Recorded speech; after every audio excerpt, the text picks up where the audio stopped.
जय राधा माधव कुंज बिहारी गोपीजन वल्लभ गिरवरधारी यशोदनंदन ब्रजन रंजन यमुना तीरा वनचारी यमुना तीरा वनचारी जय राधा माधव कुंज बिहारी जय राधा माधव कुंज बिहारी गोपीजन वल्लभ गिरवरधारी गोपीजन वल्लभ गिरवरधारी यशोदानंदन ब्रजजन रंजन यशोदानंदन ब्रजजन रंजन यमुना तीरा वनचारी यमुना तीरा वनचारी हरे कृष्णा कृष्णा कृष्णा हरे हरे हरे राम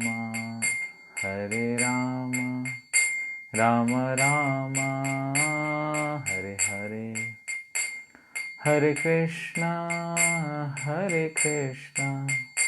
कृष्णा कृष्णा हरे हरे हरे राम राम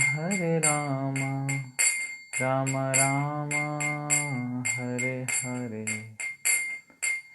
हरे कृष्णा कृष्णा कृष्णा हरे हरे हरे राम राम राम हरे हरे हरे कृष्णा कृष्णा कृष्णा हरे हरे हरे राम राम राम हरे हरे हरे कृष्णा कृष्णा कृष्णा हरे हरे हरे राम राम राम हरे हरे हरे कृष्णा कृष्णा कृष्णा हरे हरे हरे राम राम राम हरे हरे हरे कृष्णा कृष्णा कृष्णा हरे हरे हरे राम राम राम हरे हरे हरे कृष्णा कृष्णा कृष्णा हरे हरे हरे राम राम राम हरे हरे हरे कृष्णा कृष्णा कृष्णा हरे हरे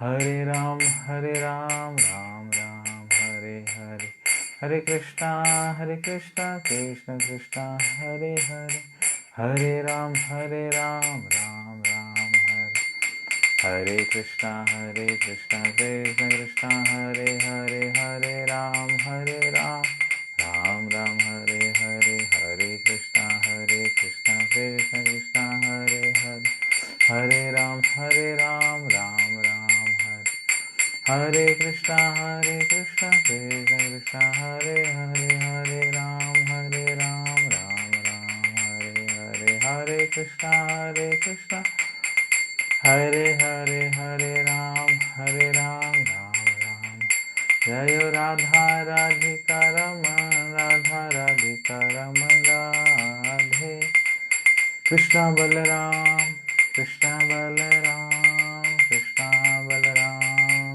कृष्णा बलराम राधा माधव राधे जय राधा राधा जय राधा श्याम सुंदर राधे राधा श्याम सुंदर राधे जय प्रभुपाद जय प्रभुपाद नित्य गौर हरि बोल हरि बोल हरि बोल नित्य गौर हरि बोल हरि बोल हरि बोल हरि बोल जम विष्णुपाद ब्रह्मस्पृष्टाचार्य अष्टोदश श्री श्रीमद् डिवाइन ग्रेस श्री भक्तिदान स्वामी श्रील प्रभुपाद महाराज की, अनंत कोटि वैष्णव वृंद की, नामाचार्य श्री हरदास ठाकुर जी की। प्रेम से कहो जय श्री कृष्ण चैतन्य प्रभु नित्यानंद श्री अद्वैत गदाधर श्रीवासादि गौर भक्तवृंद की। श्री श्री राधा कृष्ण गोपीनाथ श्याम कुंड राधा कुंड गिरी गोवर्धन की, गंगा माई जमुना माई की, वृंदे देवी तुलसी महारानी जी की। श्री श्री राधा राधिकरण कृष्ण बलराम जगन्नाथ बलदेव सुभद्रा महारानी की। श्री श्री गौर निताई जी की। श्री श्री जगन्नाथ बलदेव सुभद्रा महारानी की। श्री श्री राधा माधव जी की। श्री श्री राधा श्याम सुंदर भगवान की। निताई गौर प्रेमानंदे। All glories to the assembled devotees. All glories to the assembled devotees. All glories to the assembled devotees. All glories to Sri Sri Guru Gauranga. Om Ajnanatimirandasya Jnananjana-shalakaya Chakshurunmilitam Yena Tasmai Sri Guruve Namaha. Sri Chaitanya Manobhishtam Stapitam Yena Bhutale स्वयं रूपः कदा मह्यं ददाति स्वपदान्तिकं। वन्देऽहं श्रीगुरु श्रीयुतापदकमलं श्रीगुरून् वैष्णवांश्च श्रीरूपं साग्रजातं सहगण रघुनाथान्वितं तं सजीवं साद्वैतं सावधूतं परिजनसहितं कृष्णचैतन्यदेवं श्रीराधा कृष्णपादान् सहगण ललिता श्रीविशाखान्वितांश्च। हे कृष्णा करुणा सिंधु दीनबंधु जगतपते गोपेश गोपिका कांत राधा कांत नमस्तुते। तप्त कांचन गौरांगी राधे वृंदावनेश्वरी वृषभानुसुते देवी प्रणमामि हरिप्रिय। वाञ्छाकल्पतरुभ्यश्च कृपा सिन्धुभ्येव च पतितानां पावनेभ्यो वैष्णवेभ्यो नमो नमः। जय श्री कृष्ण चैतन्य प्रभु नित्यानंद श्री अद्वैत गदाधर श्रीवासादि गौर भक्तवृंद। हरे कृष्णा कृष्णा कृष्णा हरे हरे, हरे राम राम राम हरे हरे। नमो विष्णुपादाय कृष्णपृष्ठाय भूतले श्रीमते भक्तिवेदांत स्वामिनिति नामिने। नमस्ते सारस्वते देवे गौरवाणी प्रचारिणे निर्विशेष शून्यवादी पाश्चात्य देशतारिणे। हरे कृष्णा। तो आप सभी का फिर से स्वागत है भगवत चर्चा में।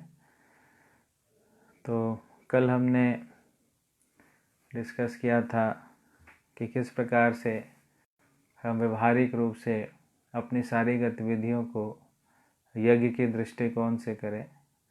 अगर हम यज्ञ करते हैं, हर एक एक्टिविटी को आहुति के रूप में देते हैं, भगवान को ऑफर करते हैं, तो उससे ही हम इस भवबंधन से मुक्त हो सकते हैं। जितने भी हमारे कल्मश हैं, जितने भी हमारे सिंफुल रिएक्शंस हैं, वह सब जल के राख हो जाते हैं। और जब हम ब्रह्मत्व को प्राप्त करते हैं, स्पिरिचुअलिटी को प्राप्त करते हैं, इमोर्टैलिटी को प्राप्त करते हैं, तो इमोर्टैलिटी को प्राप्त करने का ये सबसे आसान तरीका है। सभी इमॉर्टल बनना चाहते हैं। कोई मृत्यु को प्राप्त नहीं करना चाहता है। मृत्यु से सबको भय होता है, लेकिन कईयों को पता ही नहीं है इमॉर्टैलिटी या अमृतत्व किस प्रकार से प्राप्त किया जाता है। जब हिरण्यकशिपु ने तपस्या किया था ब्रह्मा जी का, बहुत कठोर तपस्या किया, तो उसके बाद उसने ब्रह्मा जी को प्रसन्न करके ब्रह्मा जी से वरदान मांगा कि आप जो है मुझे क्या दीजिए, अमृतत्व दे दीजिए। ब्रह्मा जी ने बोला मैं भी अमर नहीं हूँ, मैं कैसे तुम्हें अमर कर सकता हूँ। तो लोग अमर बनना चाहते हैं, मरना नहीं चाहते हैं, लेकिन ये अमृत कैसे प्राप्त होता है, इसकी कुंजी क्या है? इसकी कुंजी भगवान ने, कल हमने चर्चा किया उस पर, कि भगवान ने साफ साफ बताया है कि आपको अमृत चाहिए तो आपको पड़ेगा। जब आप अमृत का पान करेंगे तभी जा कर के अमृतों का प्राप्त कर सकते हैं। तो अमृत का पान करने का क्या मतलब है कि हर एक गतिविधियों को यज्ञ से करना है, हर एक गतिविधियों को यज्ञ के रूप में करना है और उसको ऑफर करना है, कृष्ण को अर्पित करते चले जाना है, और उसका जो उच्चिष्ट प्राप्त होगा वही वास्तविक रूप से यज्ञ है। तो हमने काफ़ी विस्तृत तरीके से इस पे कल और परसों डिस्कस किया था। तो आप लोगों में से कितने भक्तों ने, जो प्रसाद का हमने डिस्कस किया था कि हमें प्रसाद किस प्रकार से ग्रहण करना है, कितने भक्तों ने इस पर प्रैक्टिकल किया कल और आज के बीच में? तो जिन भक्तों ने किया वो कमेंट बॉक्स में लिखें और उनकी क्या अनुभूति रही, कैसा रहा, कोई चेंज आया प्रसाद पाने से, तो आप लिखें। और जो बाकी भक्त हैं उनका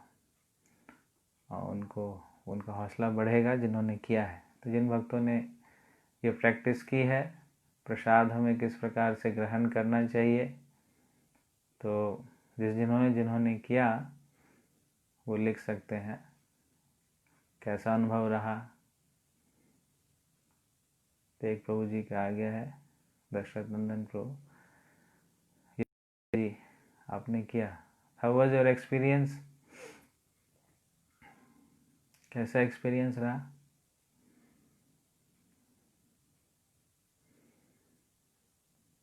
क्योंकि कल से लेकर के आज तक 3-4 बारी तो हमने प्रसाद खाया ही होगा।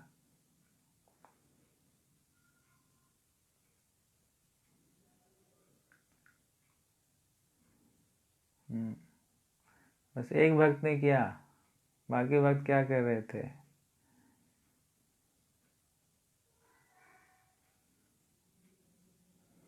कल हमने इस पर काफ़ी स्ट्रेस दिया था कि जब तक प्रसाद को भी हम प्रसाद की तरह ग्रहण नहीं करेंगे तो बाकी चीज़ें आगे नहीं बढ़ेंगी, बात वहीं अटक जाती है।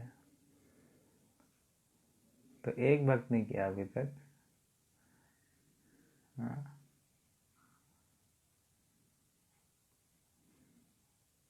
और सब भूल गए।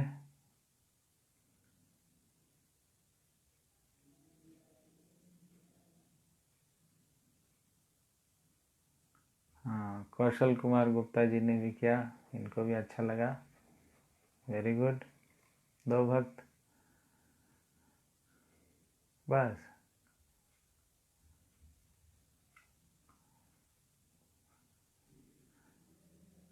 ठीक है, सुहानी जिंदल, एक बार ही याद आया बाकी भूल गए।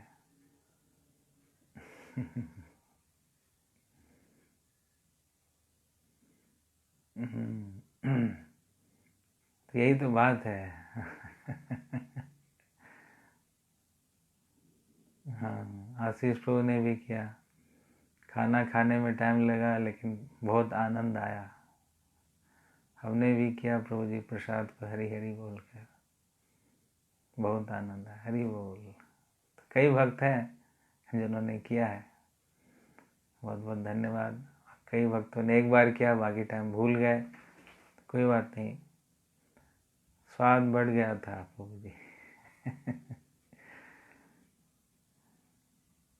आज प्रसाद सर्व करने में और पाने में बहुत आनंद आया और बच्चों ने भी बहुत आनंद आया। प्रसाद लेते हुए मैं बोला,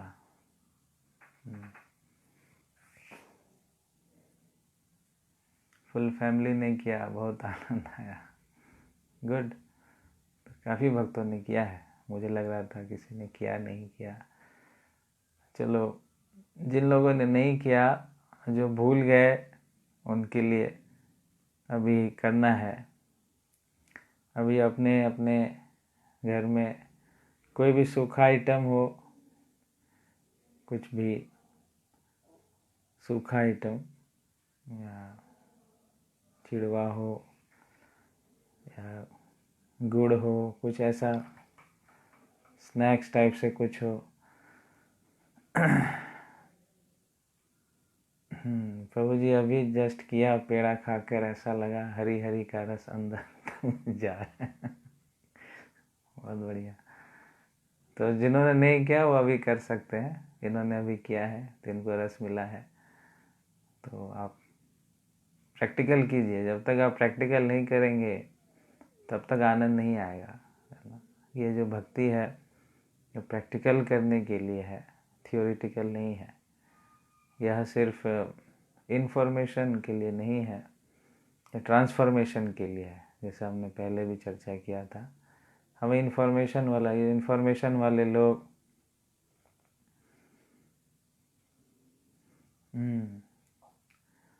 नीरज मित्तल जी कह रहे हैं, हरे कृष्णा प्रभु जी, हरी हरी बोलकर 3 टाइम प्रसाद पाने से मन और भाव बड़े ही सुंदर हो गए। हरी बोल, हरी हरी, हरी हरी।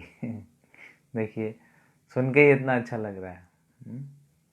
तो जो खाए होंगे उनको कितना अच्छा लगा होगा। तो ये वास्तविक तरीका है प्रसाद ग्रहण करने का। भगवान का नाम लेते हुए हम प्रसाद ग्रहण करें, फिर देखिए उस प्रसाद में कितना आनंद आता है, बहुत आनंद है। तो जिन्होंने नहीं किया था कल, आज अपने घर से पेड़ा या गुड़ या कुछ ऐसे ड्राई आइटम्स क्लास के बीच में ले आए और 2-3 बार खाएं और प्रैक्टिस करें इस चीज़ की। हरी हरी बोल करके आपको खाना है।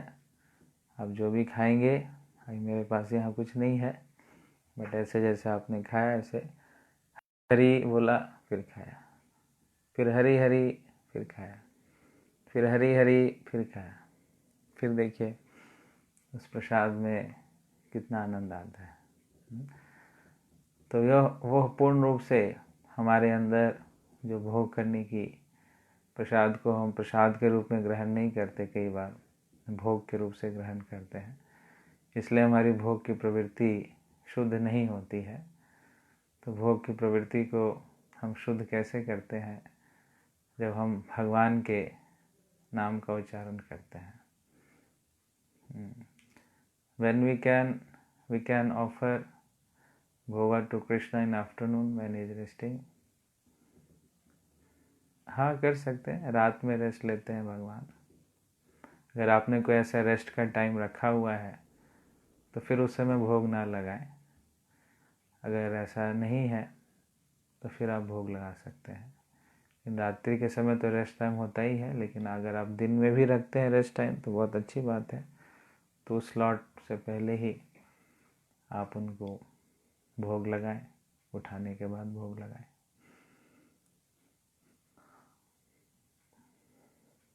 ठीक है, तो ये लाभ है। जिन्होंने आज ये नहीं किया उनसे अनुरोध है कि आज करें।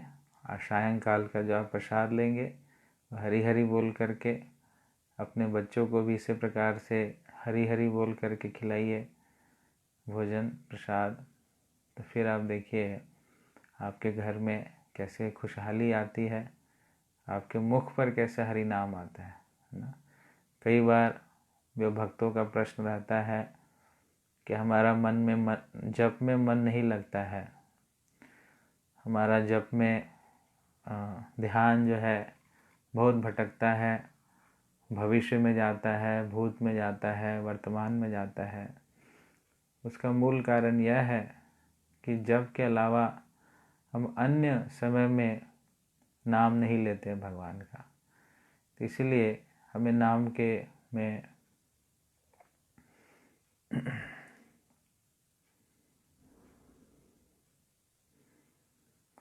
हरी हरी बोलकर बच्चों के साथ गेम खेले, बहुत खुशी।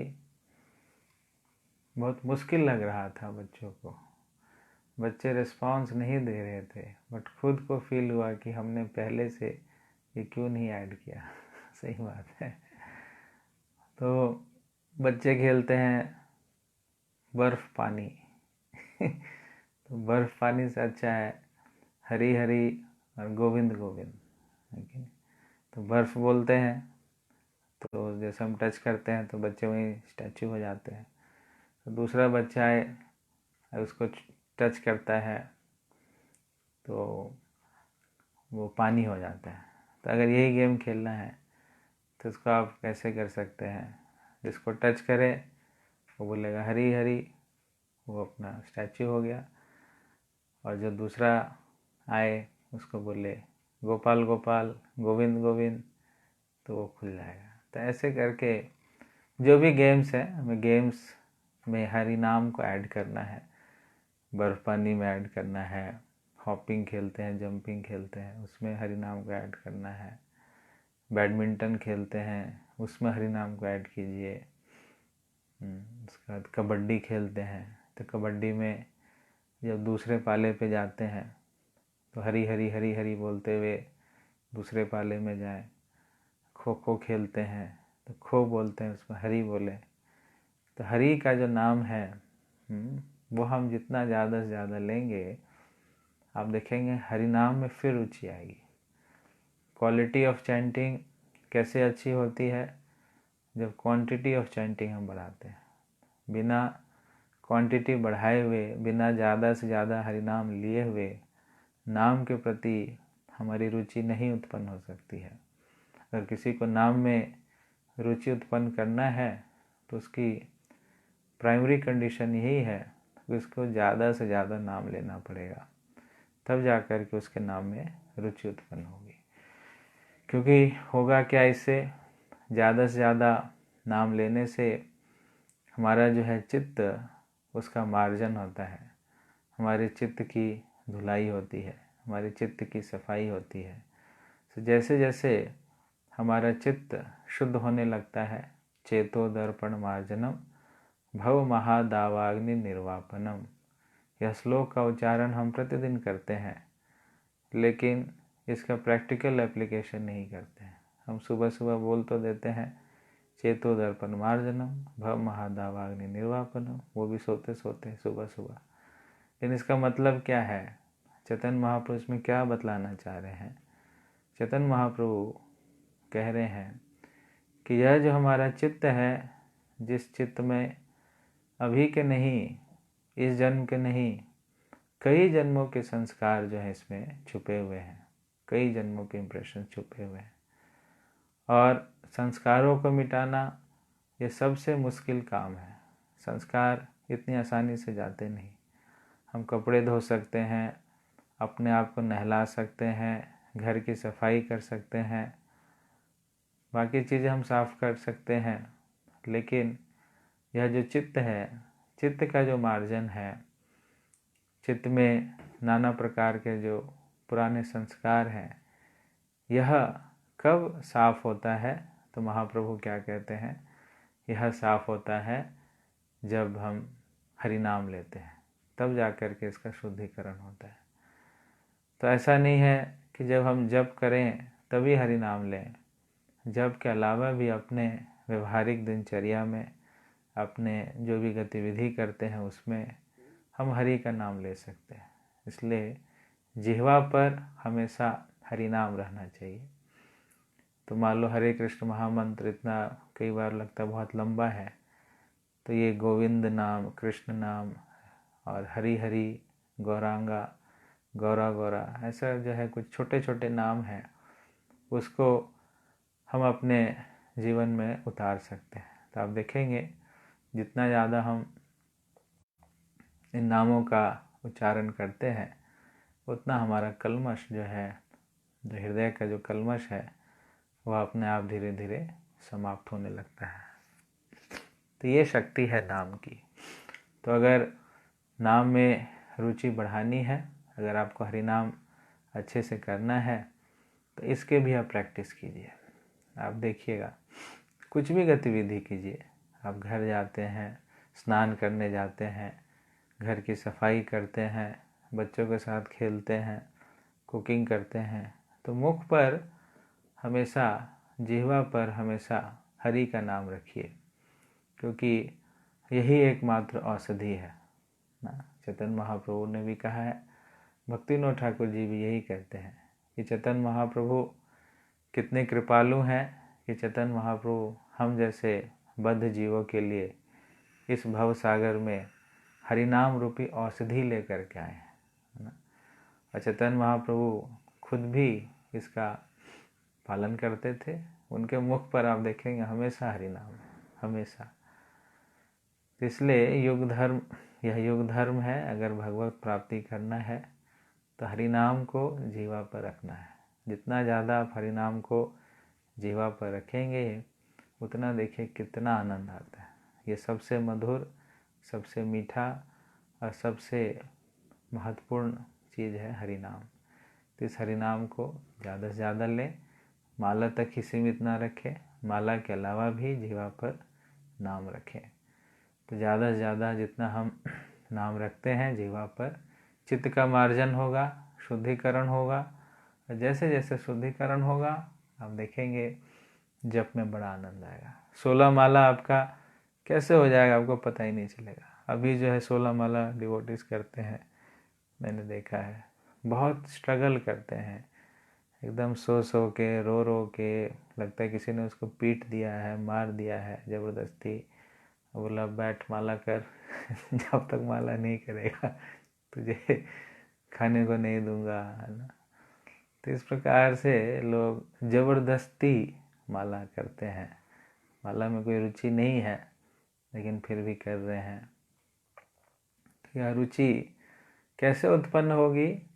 यह रुचि उत्पन्न होगी जब हम ये जो हमारा कोटा है, हम कोटा से थोड़ा बाहर निकलें। कोटा में फंस के हम रह जाते हैं, इतना हमारा कोटा है, इससे ज़्यादा हम कुछ करेंगे नहीं। ऐसा नहीं है। प्रभुपाद जी ने कभी नहीं बोला कि इतना ही करना है। प्रभुपाद जी ने बोला है मिनिमम है, ये सबसे कम से कम है 16 माला करें।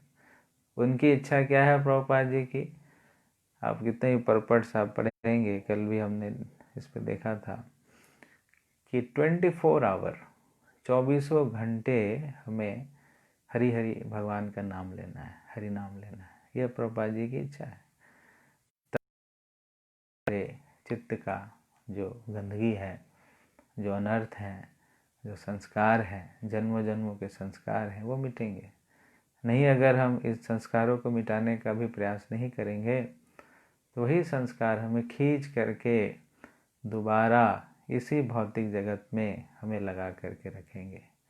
इस भव बंधन से हम मुक्त नहीं हो सकते। तो उसके लिए मार्जन का होना बहुत आवश्यक है। इसलिए कुछ भी करें, जो भी एक्टिविटी करें, हरि हरि का उच्चारण करते रहें। फिर देखिए जीवन में कितना आनंद आता है, जीवन कितना अच्छा हो जाता है। आनंदम बुद्धिवर्धनम, है ना, उसमें कहा गया कि जैसे जैसे आपका नाम में रुचि बढ़ता चला जाएगा वैसे वैसे क्या होगा, अम्बुदी, आनंद की जो अम्बुदी है, अम्बुदी का मतलब होता है समुद्र। तो आनंद का जो समुद्र है वो बढ़ने लगता है। समुद्र का वैसे तो एक सीमा होता है, समुद्र एक सीमा से आगे नहीं जा पाता है, लेकिन ये जो हरि नाम है, ये इसकी जो सीमा है, इसकी कोई सीमा नहीं है, ये लिमिटलेस है। तो इसलिए ज़्यादा से ज़्यादा हमें हरि हरि, गोविंद, कृष्ण, गोपाल ऐसे नामों का, जो भगवान के मुख्य नाम हैं, उन नामों का हम उच्चारण करें। तो ये हमने कल चर्चा किया। और हमने यह भी चर्चा किया था कि गुरु का होना जीवन में कितना आवश्यक है, क्योंकि यह भक्ति मार्ग है, भक्ति मार्ग पर्सनलिज्म का मार्ग है। तो इसलिए हमें एक ऐसे गाइडेंस की भी ज़रूरत पड़ती है जिसमें हम सही चल रहे हैं कि गलत चल रहे हैं, इसका भी पता चलना चाहिए। कई बार हम गलत चल रहे होते हैं, लगता है सही चल रहे हैं, और कई बार सही चल रहे हैं तो पता ही नहीं चलता है सही चल रहे हैं कि गलत चल रहे हैं। तो इसलिए मार्गदर्शन का होना काफ़ी आवश्यक है, खासकर आध्यात्मिक जीवन के लिए। बिना मार्गदर्शन के आध्यात्मिक जीवन जो है बहुत मुश्किल है। इसलिए अगर दिव्य ज्ञान की प्राप्ति करनी है तो उसके लिए हमें ऐसे प्रामाणिक व्यक्ति जो कि तत्वदर्शी हैं, जो कि भगवान की विषय में अच्छे से जानते हैं, जिनका जीवन भगवान की सेवा के लिए ही लगा हुआ है। तो ऐसे भक्तों से हमें ज्ञान प्राप्त करना चाहिए। तो उसकी विधि भगवान ने बतलाई है 34 नंबर श्लोक में, जो हमने कल चर्चा किया था। तद विधि प्रणिपातेन परिप्रश्नेन सेवया उपदक्षन्ति ते ज्ञान ज्ञानिनस् तत्वदर्शिनः। कि तद विधि प्रणिपातेन, कि प्रणिपात हो करके जानो, विधि का मतलब जानो, विनम्रता के भाव से उन व्यक्ति के पास, उस व्यक्ति के पास जाएं और उनके साथ जिज्ञासा करें। किस प्रकार की जिज्ञासा करें? आध्यात्मिक जिज्ञासा। हम किस प्रकार से भगवान के और नज़दीक जा सकते हैं, कैसे हम भगवान की और अच्छे से सेवा कर सकते हैं, कैसे हम आध्यात्मिक रूप से विकास कर सकते हैं। तो इस प्रकार से अगर हम करते हैं, इस प्रकार की अगर हम जिज्ञासा करते हैं, तो ये अच्छी जिज्ञासा होती है। हमें भौतिक इंद्र तृप्ति में कैसे करना है, इस प्रकार का आशीर्वाद जो है हमें आध्यात्मिक व्यक्तियों से नहीं मांगना चाहिए कि ऐसा कुछ कर दो जिससे मेरी इंद्र तृप्ति अच्छी हो जाए। तो इस प्रकार की ब्लेसिंग्स के लिए जो संत पुरुष हैं, ऐसे ब्लेसिंग्स के लिए नहीं होते हैं। प्रभुपाद जी से कई बार लोग आते थे अपना हाथ दिखलाने के लिए कि प्रभुपाद जी बतलाइए हमारे हाथ में क्या लिखा हुआ है।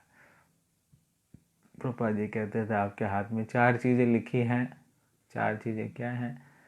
जन्म, मृत्यु, जरा और व्याधि। कि आपका जन्म हुआ है, आपकी मृत्यु निश्चित है, बुढ़ापा आएगा, बीमारी आएगी। तो ऐसा करके वो उनको बोलते थे। तो ये जो है संतों और जो सेंटली पर्सन्स हैं, उनसे हमें इंद्र तृप्ति की जिज्ञासा नहीं करनी चाहिए। जो संत पुरुष हैं, जिस प्रकार से आध्यात्मिक दृष्टिकोण से उन्नत हैं, उनसे हमें आध्यात्मिकता में कैसे अग्रसर होना है, इस प्रकार की जिज्ञासाएं करनी चाहिए। तो वो वास्तविक जिज्ञासा है। तो परिप्रश्नेन का मतलब है इंक्वायरीज। इंक्वायरीज कैसी इंक्वायरीज? जिससे हम कृष्ण के और नज़दीक जाएं, भगवान के प्रति और कैसे समर्पित हों, और हम अपनी सेवा भावना को कैसे बढ़ा सकते हैं, शास्त्र को और अच्छे से कैसे पढ़ सकते हैं, नाम में रुचि कैसे उत्पन्न कर सकते हैं, कृष्ण के प्रति हमारा आकर्षण और कैसे बढ़ सकता है। तो इस प्रकार की जिज्ञासा हमें ऐसे व्यक्तियों के साथ करना चाहिए, न कि भौतिक और मटेरियल सेंस ग्रेटिफिकेशन की जिज्ञासा करनी चाहिए। तो ये कह रहे हैं तद विधि प्रणिपातेन परिप्रश्नेन सेवया। और सिर्फ जिज्ञासा करके टाटा बाय बाय करके नहीं आ जाना चाहिए। हाँ जी, बहुत अच्छा क्वेश्चन पूछ लिया, अच्छा आंसर मिल गया, अब टाटा बाय बाय जाइए आप, मेरा काम ख़त्म हो गया, ऐसा नहीं। सेवा भी जरूरी है ना। श्रीमद् भागवत में कहा गया है कि अगर आपको श्रवण में रुचि बढ़ानी है, कई लोग कहते हैं कि श्रवण में रुचि किस प्रकार से बढ़ेगी, तो श्रवण में रुचि बढ़ती है महत् सेव्या से। अगर हम महत् सेव्या करते हैं, ऐसे भक्तों की सेवा करते हैं जो कि भगवान में पूर्ण रूप से लगे हुए हैं, तब स्वाभाविक रूप से हमारे अंदर श्रवण करने की इच्छा भी बढ़ जाती है। नहीं तो श्रवण करने की इच्छा नहीं होगी।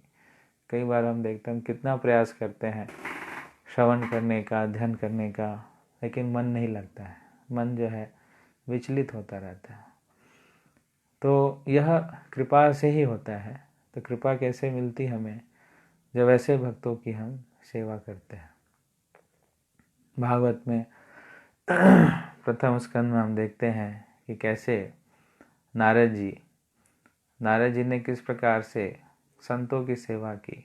भक्ति वेदांत जो उनके घर पर आए हुए थे, सन्यासीगण आए हुए थे, उन्होंने उनकी माता जी के साथ मिल कर के उन्होंने खूब उनकी सेवा की, उनके वस्त्र धोए, उनके लिए प्रसाद ऑफर किया, प्रसाद दिया, खिलाया उनको, सुबह शाम साफ सफाई की। और वो संत हमेशा भगवत चर्चा करते रहते थे। और जब इनको समय मिलता था ये उनकी चर्चाओं को सुनते थे। तो इससे क्या हुआ, उनकी सेवा करने से उनका जो रुचि है, श्रवण की रुचि है, वो बढ़ने लगी। एक छोटा सा बालक है, 5 साल का ही बालक है, लेकिन सेवा से उसके अंदर रुचि उत्पन्न हो गई। किस चीज़ की उत्पन्न हो गई रुचि? श्रवण करने की रुचि उत्पन्न हो गई। तो ये जो भगवत श्रवण है ये सेवा से ही आता है। तो भागवत में कहा गया है महत सेवया, श्यान महत सेवया, कि जब हम महत सेवया करते हैं तब जा कर के हमारे अंदर श्रवण करने की रुचि उत्पन्न होती है। और जब अच्छा श्रवण होता है तब जा कर के हमारे हृदय का जो मैल है, हमारे हृदय की जो गंदगी है, जो हमें रोकती है भगवान की भक्ति से, वह मैल जो है वो चित्त का जो है सफाई होता है। तो ये कैसे संभव होता है? सेवया से।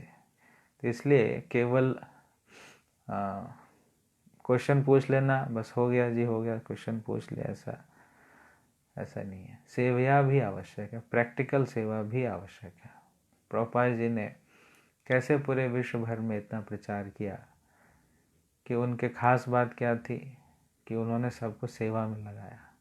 जब वो सेवा में लगे तब जो उनकी श्रवण की रुचि बढ़ी, तब उनका जो आकर्षण है, तब जो उनका संबंध है भगवान के साथ वो और बढ़ा। तो इसलिए सेवा करना बहुत आवश्यक है। सिर्फ थ्योरेटिकल नॉलेज नहीं रखना चाहिए, प्रैक्टिकल भी हमें ग्राउंड पे जा कर के सेवा करनी चाहिए, अच्छे से सेवा करनी चाहिए। जितने हम अच्छे से सेवा करते हैं उतना हमारा श्रवण का रुचि बढ़ता है। तो भागवत में तो बहुत सारे उदाहरण हैं कि किस प्रकार से जब किसी ने किसी भक्त की सेवा की है तो सेवा से कैसे उनको कितना लाभ प्राप्त हुआ है, कैसे उनको श्रवण कीर्तन में उनकी रुचि आई है। तो श्रवण कीर्तन की रुचि आती है सेवा से। एक बार भक्ति सिद्धांत महाराज जी के मठ में मदन मोहन मौलविया जी आए, जो कि उस समय के बहुत बड़े एजुकेशनिस्ट थे। तो उन्होंने बोला कि मेरे मन में कुछ प्रश्न हैं, मैं इन प्रश्नों का उत्तर चाहता हूँ। तो मदन मोहन जी को भक्ति सिद्धांत महाराज ने बोला कि ठीक है, मैं आपके सारे प्रश्नों का उत्तर दूंगा, लेकिन पहले डीटी किचन में बहुत सारे बर्तन हैं, आप जाओ उन बर्तनों को पहले साफ़ करो, फिर मैं आपके प्रश्नों का उत्तर दूंगा। तो मदन मोहन मालवीय जी विनम्र स्वभाव के थे, वो गए और उन्होंने सारे बर्तन धोए। डीटी किचन के जितने भी बड़े बड़े बर्तन थे, एक भक्त और थे उनके साथ, उनको उन्होंने असिस्ट किया। और जिससे जब उन्होंने साफ़ कर लिया, फिर जब आए तब भक्ति सिद्धांत महाराज ने उनसे पूछा कि बतलाइए आपका कोई प्रश्न है? तो उन्होंने कहा नहीं, मेरे सारे प्रश्नों को उत्तर मिल गए। तो इसलिए सेवा से उनका हृदय परिवर्तित हो गया। तो ये सेवा चाहिए। तो कई बार ना सिर्फ ज्ञान का हम अर्जन कर लेते हैं।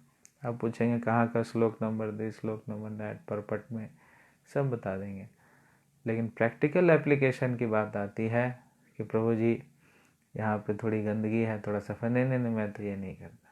प्रभु जी थोड़ा बर्तन वाइंड अप की सेवा है, नहीं मैं तो ये नहीं करता, है ना। लेकिन जब बोलने की बारी है, फ्रंट में रहने की बारी है, तो उसमें सबसे आगे आ जाता। तो इस भाव का हमें विकास करने की आवश्यकता है कि अगर हम सच में अपने अंदर ट्रांसफॉर्मेशन चाहते हैं, अपने अंदर बदलाव चाहते हैं, तो छोटी से छोटी सेवा को भी करें। कोई भी चीज़ को छोटी और बड़ी से ना तोलें, ये छोटी सेवा है, ये बड़ी सेवा होती है।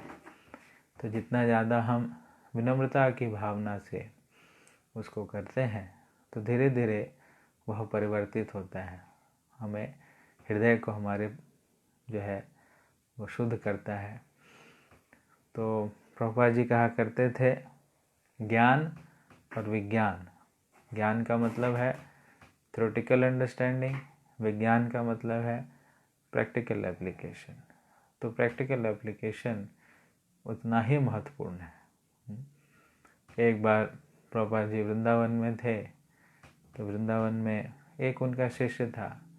जब भी प्रभुपाद जी अपने कमरे से बाहर निकलते थे तो उनका वो गुणगान करने लगता था। आपने तीनों लोगों में प्रचार किया है, तो आपने ये किया है, वो किया है, इस प्रकार से। तो ये सिलसिला काफ़ी दिन चला, 1 महीने 15-20 दिन चले होंगे। तो प्रभुपाद जी उनको देखते तो थे, लेकिन उनके मन में थोड़ा आता था। फिर एक दिन क्या हुआ कि जब वो कमरे से बाहर निकले तो वहाँ पर पानी था, पानी जमा हुआ पानी था। तो प्रभुपाद जी ने उसको देखते ही बोला, फिर वो ऐसे उनको बोलने लगे, संस्कृत के श्लोकों का उच्चारण करने लगे। तो प्रभुपाद जी ने बोला, क्यों तुम इतना बोलते हो, डू समथिंग प्रैक्टिकल। ऐसा उनको ऐसा झपट्टा मार के बोला, डू समथिंग प्रैक्टिकल। सिर्फ बक बक बक बक डेली सुबह सुबह।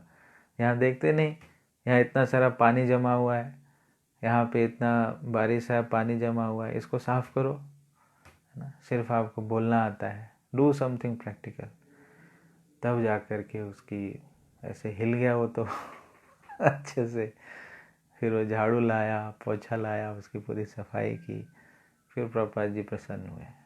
तो कई बार गुरु हमें कुछ बोलते नहीं हैं, लेकिन हमें उनके भाव को समझ जाना चाहिए कि बहुत ज़्यादा आगे पीछे मंडराने से या बहुत ज़्यादा बोलने से ऐसा नहीं कि गुरु प्रसन्न हो जाते हैं। गुरु प्रसन्न कब होते हैं, जब हम प्रैक्टिकल एक्टिविटी करते हैं, सच में उस ज्ञान को अपने जीवन में उतारने का प्रयास करते हैं, गतिविधियाँ करते हैं, एक्टिविटीज़ करते हैं, और उससे उनकी वास्तविक प्रसन्नता होती है, सिर्फ थ्योरेटिकल अंडरस्टैंडिंग से नहीं। इसलिए प्रैक्टिकल भी करें।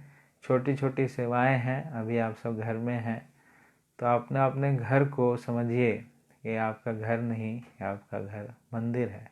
तो जैसे मंदिर में सफाई होती है, आप देखेंगे मंदिर में सब कुछ नीट एंड क्लीन होता है। आप कभी इस्कॉन मंदिर आइए, इस्कॉन मंदिर जो है पूरे विश्व भर में विख्यात है अपनी सफाई के लिए बाकी मंदिरों से। तो कई लोग तो इसकी सफाई से इतने आकर्षित हो जाते हैं। क्यों इतनी सफाई होती है? क्योंकि भगवान कहते हैं, एक कहावत भी है कि cleanliness is next to godliness. भगवान का वास कहाँ होता है? सफाई में होता है। अगर सफाई नहीं है तो फिर भगवान वहाँ नहीं रहते। गंदे स्थान में भगवान नहीं रहते। तो अपने घर को, अपने हृदय को हमें शुद्ध करना है। अपने हृदय में आप चाहते हैं कि भगवान का वास हो, तो अपने हृदय को शुद्ध करें। अगर आप चाहते हैं कि आपके घर में भगवान का वास हो, तो अपने घर को साफ रखें, है ना। अपने घर को अभी आप मंदिर समझें कि आपका ये घर आपका घर नहीं है, भगवान का घर है। तो जैसे मंदिर की सफाई होती है, एक एक चीज़ की सफाई होती है, एक एक खिड़की है, दरवाज़ा है, फ्लोर है, सीलिंग है, पंखे हैं, स्विच बोर्ड्स हैं, जितनी चीज़ होती है उसका अच्छे से कोलिन डाल डाल के अच्छे से सफाई की जाती है। फर्श को अच्छे से 2-2 बारी टेम्पल हॉल की सफाई की जाती है, तो बहुत सुंदर तरीके से। तो वैसे आपके घर में जितने भी लोग हैं, यह जिम्मेदारी सफाई सबकी है, बच्चों की भी है, गृहिणी की भी है, जो घर के प्रभु जी लोग हैं उनकी भी है। ऐसा नहीं किया काम वाली की सफाई है या माताओं का कार्य है, नहीं। जो मंदिर है वो सबका मंदिर है, तो सबको मिल करके सफाई करना चाहिए। भगवान स्वयं गौरांग महाप्रभु खुद मंदिर की सफाई करते हैं। मंदिर की सफाई, कौन से मंदिर की सफाई की उन्होंने? गुंडीचा मंदिर की सफाई की। खुद पर्सनली भगवान लगे सफाई करने के लिए। भगवान जो है कैसे सफाई करना है वो भी सिखलाया। पहले झाड़ू से सफाई किया, अच्छे से जितनी गंदगी थी वो साफ़ किया। फिर उसका पानी ऊपर से लेके सबको पानी मारा, फिर एक बार उसको साफ़ किया, फिर दोबारा पूरा पानी मारा, फिर उसको साफ़ किया। तो ऐसा कर कर के पूरे मंदिर को उन्होंने चमका दिया अच्छे से, है ना। तो जब हम सुबह सुबह पढ़ते हैं, संसार दावा नल नीलो का त्राणाय कारुण्य घना घना तो युक्तस्य भक्तांश्च नियुंजतोपि, कि अपने भक्तों को युक्त करते हैं मार्जनादो, है ना, कि किसमें, मार्जन करने में, मंदिर के मार्जन में। तो जिस प्रकार से मंदिर का मार्जन होता है उसी प्रकार से हमें अपने घर का भी मार्जन करना है, क्योंकि वो घर अभी आपका, ऐसा समझ लो टिल लॉकडाउन आपका घर जो है वही मंदिर है, क्योंकि आप सब अभी घर पे ही बैठे हैं, मंदिर तो आ नहीं पा रहे हैं, मंदिर लाइव देख रहे हैं। तो इसलिए अपने घर को ही टिल लॉकडाउन आपको क्या बनाना है, मंदिर बनाना है। अब मंदिर की खासियत क्या है, मंदिर में सफाई होती है। कैसी सफाई होती है, बहुत भयंकर सफाई होती है, ऊपर से लेके नीचे से लेके दाएं से लेके बाएं तक सब पूरी सफाई होती है। तो आप देखेंगे जब घर की सफाई होगी, जब घर से रजोगुण तमोगुण बाहर निकलेगा, तब जब आप उसमें जप करेंगे, तब देखिए जप में कितना आनंद आता है। आप देखेंगे आप अपने घर में भी जप करते हैं और आप मंदिर में भी जप करते हैं, लेकिन कौन सा जप अच्छा होता है, आप नोट कीजिएगा कि जब भी आप मंदिर में आकर के जप करते हैं भक्तों के बीच में, तो उस जप की क्वालिटी ही कुछ अलग होती है। लेकिन वही जब आप घर में करते हैं तो उसके जप की उतनी क्वालिटी नहीं। क्यों, ऐसा क्यों है? क्योंकि उस मंदिर में ऐसी भगवान को बिठाया गया है, उस मंदिर में ऐसा सफाई किया गया है, जितने भी भक्त हैं सब मिल करके मंदिर की सफाई में भाग लेते हैं। तो आपके घर में जितने भी लोग हैं आप ये प्रैक्टिस कर सकते हैं। कल का हमने प्रसाद कैसे ग्रहण करना है इस पे चर्चा किया था। आज क्या करना है, आज और कल के बीच में अपने घर की गंदगी को सफाई कीजिए, एक एक चीज़ को सफाई कीजिए, स्विच बोर्ड से लेकर के, पंखे से लेकर के, अलमीरा से लेकर के, सीढ़ियों से लेकर के, जो भी चीज़ है उसको एकदम चमका दीजिए अच्छे से। तब देखिए भगवान कैसे प्रसन्न होते हैं, कैसे घर की सफाई करने से हमारा मन का भी सफाई हो जाता है। जैसे मंदिर की सफाई करते हैं तो वैसे ही हमारा हृदय का भी मार्जन हो जाता है।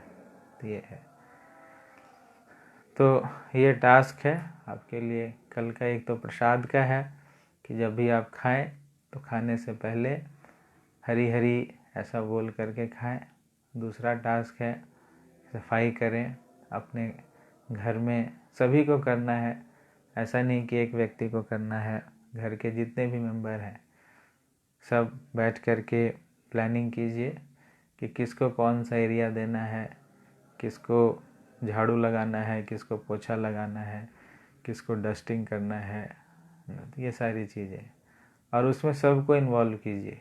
आपके बच्चे जो अभी आपका सर खा रहे हैं उन बच्चों को इंगेज करो अच्छी अच्छी चीज़ें सिखाने में। उनको मोबाइल दे करके बर्बाद मत करो, उनको कार्टून दिखा करके बर्बाद मत करो। अभी मौका है, उनको घरेलू कार्यों को सिखाएं। मैंने कई ऐसे बच्चों को देखा है, बड़े हो गए हैं लेकिन उनको अपना प्लेट धोना नहीं आता है। बताइए, उनको हम कहते हैं भैया प्लेट धो, बोला हमने आज तक प्लेट धोया ही नहीं। बोला था क्या किया है, हम तो राजा बाबू बन के रहे हैं, हम तो लाट साहब बन के रहे हैं। तो अपने बच्चों को मत बिगाड़ो लाट साहब बना बना के। अभी उनके पास समय है अच्छी ट्रेनिंग देने का। आप खुद भी ट्रेनिंग लो, अपने बच्चों को भी अच्छी ट्रेनिंग दो। घरेलू काम जो है खुद भी सीखो और उनको भी सिखाओ। घरेलू काम का मतलब है उसको अपना प्लेट धोना आना चाहिए। हमें अपने जूठे प्लेट ऐसे नहीं फेंक देना चाहिए। कई घरों में देखता हूँ खा लेते हैं, जूठा छोड़ देते हैं। किसका काम है जी? उसका काम है, साफ़ करेगी करेगा। अरे आपने जूठा किया है, आपको साफ़ करना चाहिए। तो सबको अपनी अपनी प्लेट खुद साफ़ करनी है, अपने अपने कपड़े खुद धोने हैं जब तक अभी लॉकडाउन का टाइम है। अपना अपना अपनी अपनी जिम्मेदारी खुद उठाएं, किसी पर हमें आश्रित नहीं रहना। हम बोल तो देते हैं हम कोई किसी पर आश्रित नहीं है। कैसे आश्रित नहीं है? अपना सारा काम हम करवाते हैं। अपना कोई भी काम हमें किसी से नहीं करवाना। सेल्फ डिपेंडेंट बने, ताकि कल को आपको घर छोड़ना पड़े तो आपको कोई दिक्कत ना हो। आपको इसी प्रकार से अपने घर में आसक्त नहीं रहना है ना। गृहस्थ आश्रम के बाद वानप्रस्थ आश्रम भी होता है, तो वानप्रस्थ की तैयारी करें, डिटैचमेंट सीखें कि कैसे अगर कल को हमें घर से दूर रहना है तो हम कैसे रहेंगे। वहाँ तो नहीं बोलेंगे किसी को मेरे कपड़े धो दो, मेरा प्लेट दे दो, मेरी कुकिंग करा दो, ऐसा बोलेंगे? कोई नहीं करेगा। तो इसलिए अभी सीखें, अभी सीखने का मौका है। कुकिंग करना सीखें जिनको नहीं आता है, जिनको कपड़े धोना नहीं आता है कपड़े धोना सीखिए, जिनको प्लेट धोना नहीं आता है, बर्तन धोना नहीं आता है वो सीखिए, पोछा लगाना नहीं आता है वो लगाइए। ऐसा मत समझिए कि यह सब कार्य करके हम छोटे बन जाएंगे, ऐसा नहीं है। मंदिर के जितने भक्त हैं सभी अपना कार्य खुद ही करते हैं, और वो ऐसा नहीं कि छोटे छोटे, वो भी बड़े बड़े घरों से और पढ़े लिखे घरों से आए हैं, लेकिन मंदिर में तो सारी छोटी छोटी सेवा करते हैं। अपना कार्य किसी को भी नहीं करने देते हैं। अपने कपड़े, अपना प्लेट, अपना साफ सफाई खुद ही करते हैं। अपना कुकिंग जो है वो भी उनको आता है सबको। अगर उनको छोड़ दिया जाए कहीं तो आराम से रह सकते हैं। तो इस प्रकार की ट्रेनिंग, प्रशिक्षण की आवश्यकता है।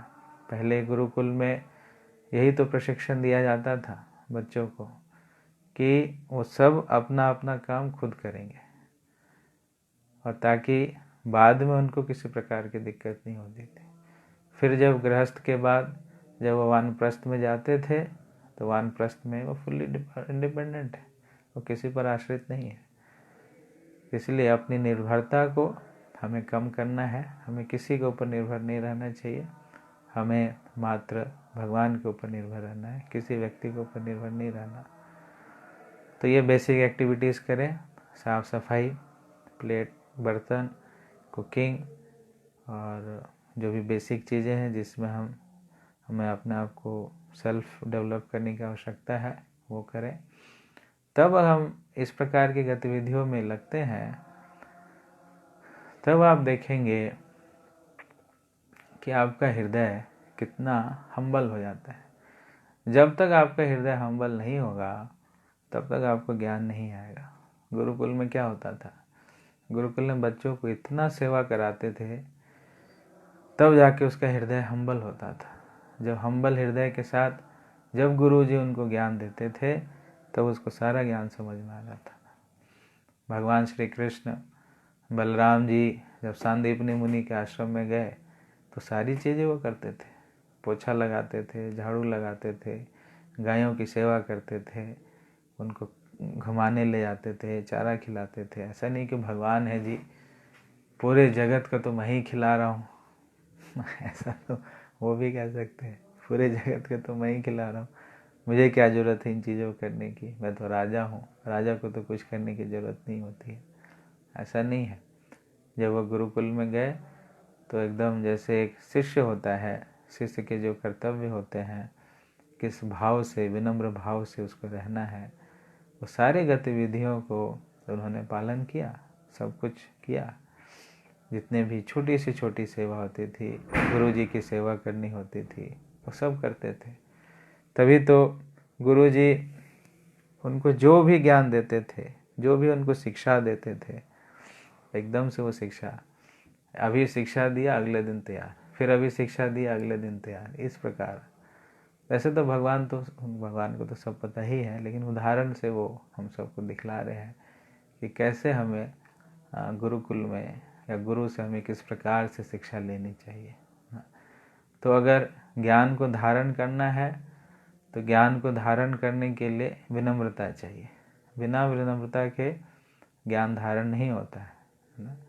विद्या ददाति विनयम विनयाति याति पात्रता, कि असली विद्या की पात्रता कैसे आती है, विनम्रता से आती है। तो विनम्रता कैसे आएगी, जब हम छोटे छोटे गतिविधियों को अपने हाथों से करेंगे, जब हम सीखेंगे तब जाकर के आप विनम्र बनेंगे। नहीं तो हमेशा ये अहंकार की भावना इतनी चौड़ी रहेगी, इतनी मोटी रहेगी कि कोई भी ज्ञान जो है उसको हम धारण नहीं कर पाएंगे। वो सारा ज्ञान जो बाउंस कर जाता है। बाउंस समझते हैं कि आप कोई भी खेलते हैं ना, कॉस्को से खेलते हैं किसी से, अगर सरफेस बहुत हार्ड है तो उस हार्ड सरफेस में आप किसी चीज़ को रिफ्लेक्ट करेंगे, फेंकेंगे, एकदम से बाउंस कर जाता है। तो वैसे ये सब गीता की बातें कितनी बार कोई गीता पढ़ लेता है लेकिन समझ नहीं आता, वो अंदर प्रवेश नहीं करता है, क्योंकि अहंकार रूपी जो है उसका हृदय इतना कठोर हो चुका है कि वो ज्ञान बाउंस कर जाता है। वो जो जाता है वो वापस आ जाता है। तो अगर उसको पेनिट्रेट करना है, अगर उसको अंदर लेके जाना है, तो विनम्र हृदय में ही वह ज्ञान अंदर प्रवेश करता है। और विनम्र हृदय कैसे बनता है? जब हम सेवा करते हैं, जब छोटी छोटी एक्टिविटीज़ को अपने हाथों से करते हैं और किसी पर भी निर्भर नहीं रहते। तभी ज़्यादातर हम सब घर में बैठे हुए हैं, कोई ऑफिस नहीं जाना है किसी को, घर में बैठे हैं, तो ये अच्छा मौका है कि अपने घर को समझें कि ये जो हमारा घर है, गौर निताई जी का घर है, जगन्नाथ जी का घर है, ये पूरी धाम है, ये मायापुर धाम है। अपने अपने घर का नाम भी आप बदल सकते हैं, अलग अलग धाम के नाम पर अपने घर का नाम रखिए। घर को मंदिर की तरह बनाइए, सजाइए, अच्छे से सफाई कीजिए, अच्छे से उनकी आरती कीजिए, कीर्तन कीजिए। और अकेले नहीं, आपके घर के जितने भी मेंबर्स हैं सभी मेंबर्स को इसमें इंगेज कीजिए। जब आप इनको इस प्रकार से इंगेज करेंगे तब देखिए कैसे आनंद आता है। तो गोलोक धाम में, वैकुंठ में यही होता है और कुछ नहीं होता है। कोई वहाँ पर फैक्ट्री नहीं जाता है, कोई यहाँ पर दिल्ली से नोएडा नहीं जाता है, गुड़गांव नहीं जाता है। सब अपने ही घर में रहते हैं, गायों के साथ जाते हैं, वापस आते हैं, कुछ छोटी छोटी सेवा होती है। लेकिन मेन चीज़ क्या होता है वहाँ पर? भगवान का, भगवान के साथ खेलना, उनके साथ नृत्य करना, खाना पीना, बस यही सब चलता रहता है। तो अभी थोड़ा सा उसको महसूस करने का मौका हमें मिल रहा है, तो इसका हम पूरा लाभ उठाएं और घर को मंदिर बनाने का प्रयास करें, धाम बनाने का प्रयास करें। तो ये है कि सेवा, परिप्रश्नेन सेवया, जब हम ऐसा करते हैं तब वह ज्ञान जो है गुरु के माध्यम से जो हमें प्राप्त होता है वह हम धारण कर सकते हैं। तो इसमें और कुछ श्लोक है, उसको हम कवर कर लेते हैं, चैप्टर कंप्लीट हो जाएगा।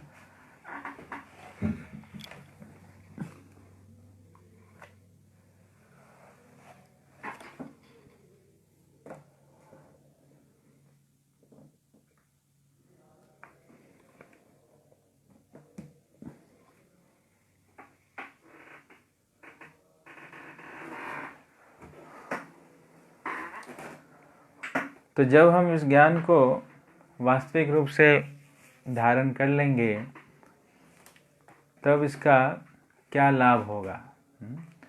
तो भगवान 35 नंबर श्लोक से 38 नंबर श्लोक तक यह बतला रहे हैं कि व्हाट आर द बेनिफिट्स, इसके बेनिफिट्स क्या हैं और इसका ग्लोरी क्या है इस ज्ञान का, दिव्य ज्ञान का। तो श्लोक संख्या 35 में कह रहे हैं, यज् ज्ञात्वा न पुनर्मोहम एवं यास्यसि पांडव येन भूतानि शेषानि द्रक्ष्यसात्मन्यथो मयि। कि अगर कोई इस ज्ञान को प्राप्त कर लेता है, यद ज्ञात्वा, अगर उसको प्राप्त कर लेता है, न पुनः मोहम, दोबारा से मोह में नहीं फंसता है। हमारे इस जगत में फंसने का कारण क्या है? मोह, माया, कि जो चीज़ नहीं है, असत्येर सत्येर कौरिमानी, जो असत्य है उसको सत्य मान बैठे हैं और जो सत्य है उसको असत्य मान बैठे हैं। भगवान सत्य है, भगवान का नाम सत्य है, उसको मानते पता नहीं है कि नहीं है, एग्जिस्ट करते हैं कि नहीं करते। और ये जो भौतिक जगत है जो कि टेम्परेरी है, जो कि भ्रम में डालने वाली है, इसको मान बैठे हैं कि यही सब कुछ है। ये जो शरीर है वह टेम्परेरी है, उसको मान बैठे हैं सब कुछ है। जो आत्मा है पता नहीं है कि नहीं, देखा है कि नहीं उसको। तो भ्रम इसी को कहते हैं कि जब व्यक्ति असत्येर सत्येर परिमानी, जो असत्य है उसको सत्य मान बैठता है और जो सत्य है उसको असत्य मान बैठता है। तो जब इस ज्ञान को हम सही रूप से धारण कर लेंगे तब इसका क्या लाभ होगा? यत ज्ञात्वा न पुनर्मोहम एवं यास्यसि, कि उस व्यक्ति को फिर दोबारा से भ्रम में नहीं जाना पड़ेगा। येन भूतानि शेषानि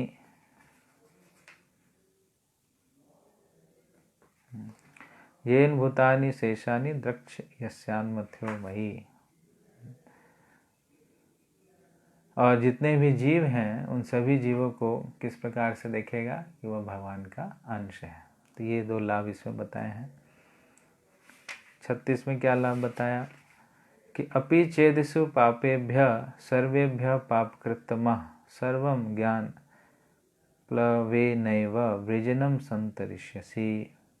अब यहाँ पर इस ज्ञान को वह एक नाव के समान बतला रहे हैं कि जिस प्रकार से नाव में बैठ करके हम पानी को क्रॉस कर लेते हैं, उसी प्रकार से इस भवसागर को हम क्रॉस कर सकते हैं। कैसे?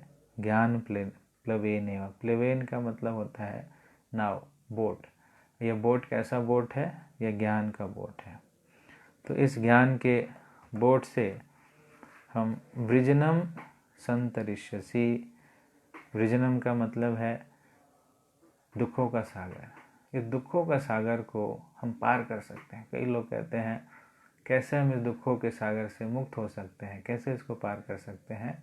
तो कृष्ण क्या कहते हैं कि इस दुखों के सागर को हम ज्ञान प्लेनेव, जो ज्ञान रूपी नौका है, उस ज्ञान रूपी नौका पर बैठ करके इस दुखों के सागर से अपने आप को हम बाहर निकाल सकते हैं। तो सर्वम ज्ञान प्लेनेव वृजनम संतरिष्यसि।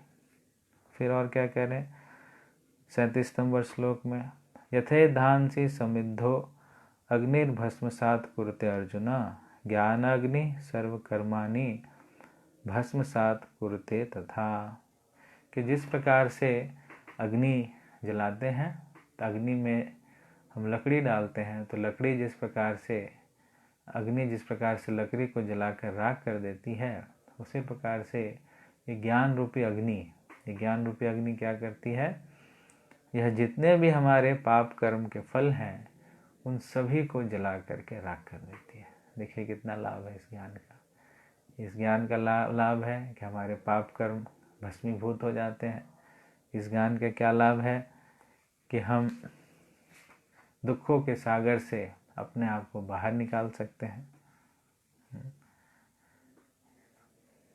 और क्या है? न ही ज्ञानेन सदृशम पवित्रम इह विद्यते तत् स्वयं योग संसिद्ध कालेत्नात्मनि विन्दति, कि न ही ज्ञानेन सदृशम, इस ज्ञान के सदृश पवित्रम इह विद्यते, कोई भी इससे पवित्र चीज नहीं है।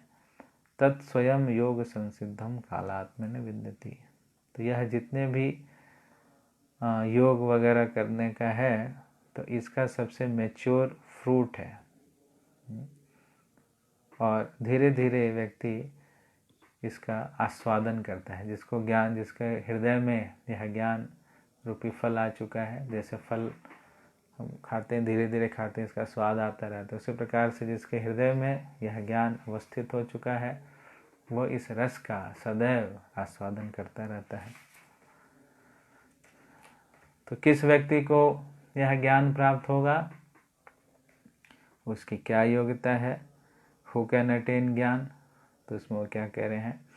श्रद्धावान लभते ज्ञानम तत्पर सन्यतेन्द्रिय ज्ञानम लब्ध्वा परम शांति अचिरेणाधिगच्छति, कि जो व्यक्ति श्रद्धावान है, जो श्रद्धा है जिसके अंदर, वही व्यक्ति, उसी व्यक्ति को यह ज्ञान प्राप्त होता है। जिसके अंदर श्रद्धा नहीं है उसको नहीं ज्ञान प्राप्त होगा। तो एक कंडीशन भगवान कह रहे हैं जिसको यह ज्ञान प्राप्त होगा। किसको प्राप्त होगा? जो श्रद्धावान है। श्रद्धावान लभते ज्ञानम तत्परः सनितेन्द्रिय। तत्परः का मतलब है बहुत एक्टिव है, इंथुजियास्टिक है कि अब आगे और क्या करना है। ऐसा नहीं कि ज्ञान प्राप्त हो गया जी अब खा रहे हैं, सो रहे हैं, लेटे हुए नहीं। तत्परा का मतलब है एकदम ईगरनेस है। सेवन मुखे ही जीवा दो, बहुत ही ज़्यादा ईगर है कि अब नेक्स्ट क्या करना है, आगे क्या करना है। तत्परा। संयतेन्द्रिय, संयतेन्द्रिय का क्या मतलब कि अपने इंद्रियों को संयम करके रखा है, कंट्रोल करके रखा है। क्योंकि इंद्रियां जो है वो भाग रही होती है उधर उधर, तो उसको भागने नहीं देता। इंद्रियों को भगवान की सेवा में लगाता है, भगवान की सेवा में इंद्रियों को लगाता है। इस प्रकार से अपनी इंद्रियों को संयमित करता है। ज्ञानम लब्ध्वा परम शांतिम अचिरेनाधिगच्छति, और इस ज्ञान को प्राप्त करके उसके साथ क्या होता है, बहुत ही जल्दी तत्क्षण उसको शांति प्राप्त होती है। तो हम देखते हैं कि जब भी हमें इस प्रकार से आध्यात्मिक ज्ञान श्रवण करने को ही मिलता है, तो मात्र श्रवण करने से ही हम इतनी शांति की अनुभूति होती है। तो जो व्यक्ति सदैव इस ज्ञान को धारण करके रखता है, तो वो हमेशा शांत चित्त मुद्रा में रहता है। और किस व्यक्ति को यह ज्ञान प्राप्त नहीं होगा? क्या कौन व्यक्ति इसके योग्य नहीं है? अज्ञश्च श्रद्धानश्च संशयात्मा विनश्यति, नायम लोको अस्ति न पुरो न सुखम संशयात्मना। लेकिन जो व्यक्ति अज्ञ है, जो मूर्ख है, जो अश्रद्धालु है, जो श्रद्धा नहीं रखता है, संशयात्मा है, डाउट करता है, पता नहीं है कि नहीं है, भगवान होंगे कि नहीं होंगे, गीता की बातें ठीक भी है कि नहीं है, क्या होगा, कैसे होगा, बहुत ज़्यादा डाउट करता है, तो ऐसे व्यक्ति के लिए कृष्ण क्या बोलते हैं? विनश्यति, उसका नाश हो जाता है। नायम लोको अस्ति न पुरो न सुखम संशयात्मना, और ऐसा व्यक्ति के लिए इस लोक में भी सुख नहीं है और उधर तो है ही नहीं, उधर तो जाएगा नहीं, तो उसको क्या सुख मिलेगा। तो ऐसा व्यक्ति, जो व्यक्ति संशयात्मा है, तो उसके लिए ना इधर ठीक है ना उधर। तो कैसे व्यक्ति को यह ज्ञान प्राप्त नहीं होता है? जो व्यक्ति अज्ञ है, मूर्ख है, जो जानने की चेष्टा ही नहीं करता, बोला है छोड़ो ये सब बेकार की बातें हैं, अभी कोरोना कोरोना कोरोना करो, फिर जब कोरोना ख़त्म होगा तब जो नई चीज़ आएगी वो करो, फिर नहीं कुछ है तो पैसा पैसा पैसा करो।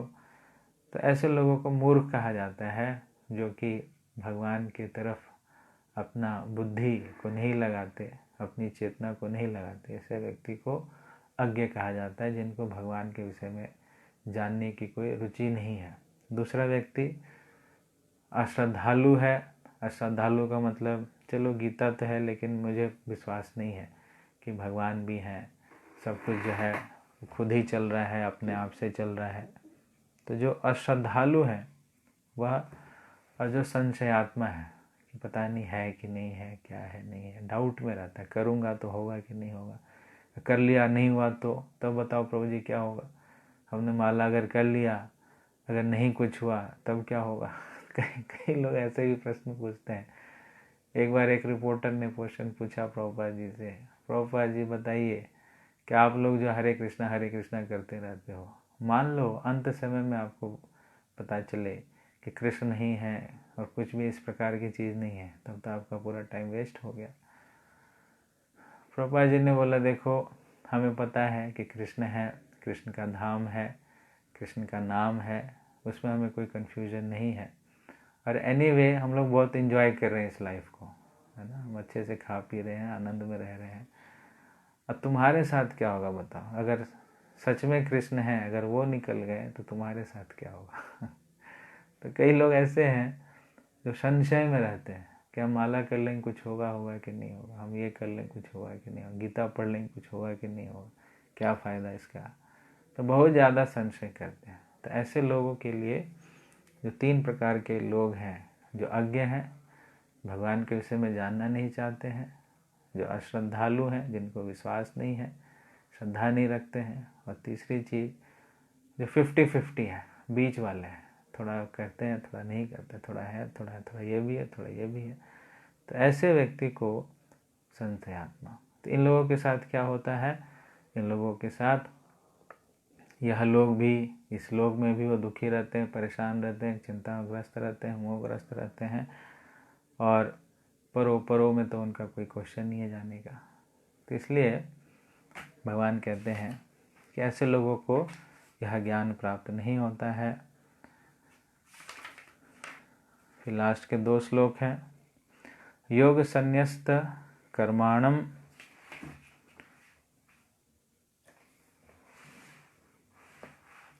योग संन्यस्त कर्माणम ज्ञान सन्निच्छिन्न संशयम आत्मवंतम न कर्माणि निबध्नति धनंजय।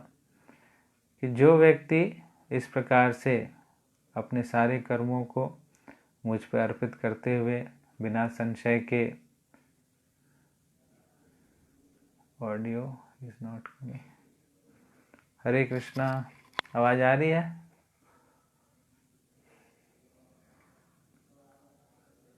हरि बोल, हरि बोल।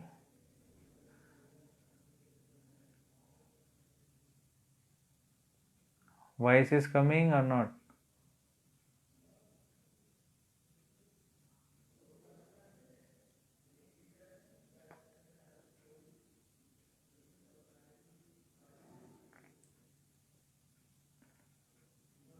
आ रही है? ओके। तो जो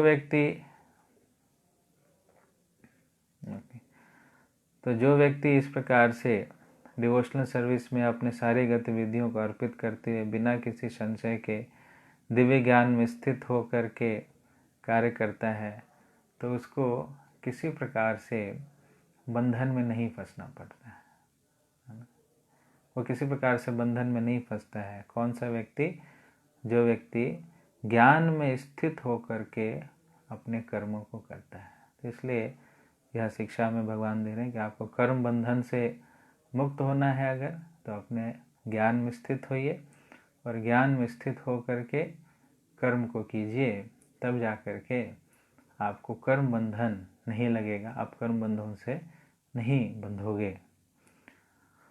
और अंत में आज का श्लोक, लास्ट श्लोक, तस्माद् अज्ञान संभूतम हृतस्थम ज्ञानासिनात्मनः छित्वैनं संशयम योगम आतिष्ठतुस्त भारत।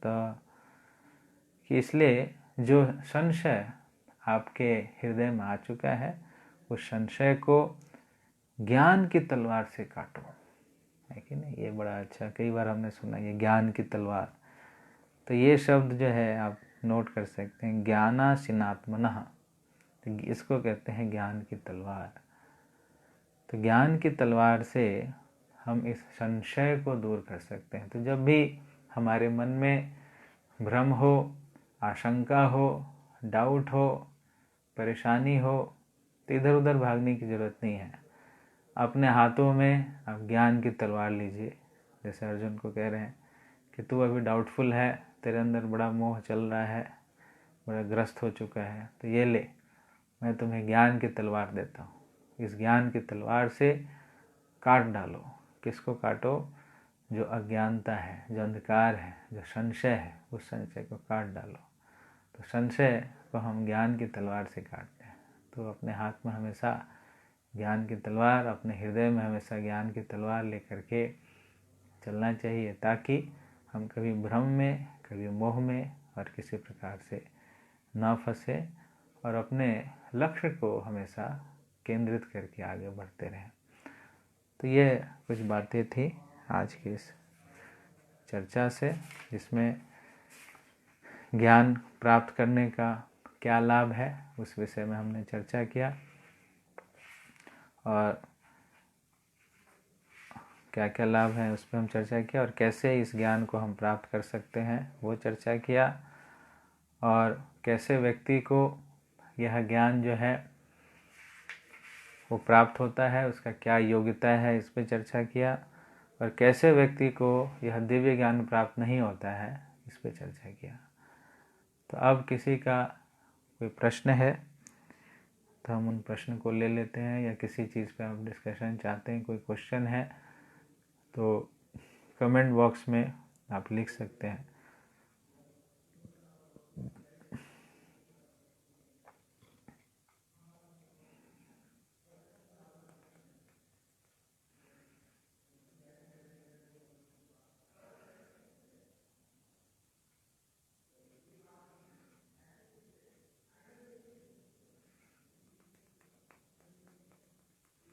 आज से, कल से, परसों से, कहीं से आपका कोई प्रश्न है?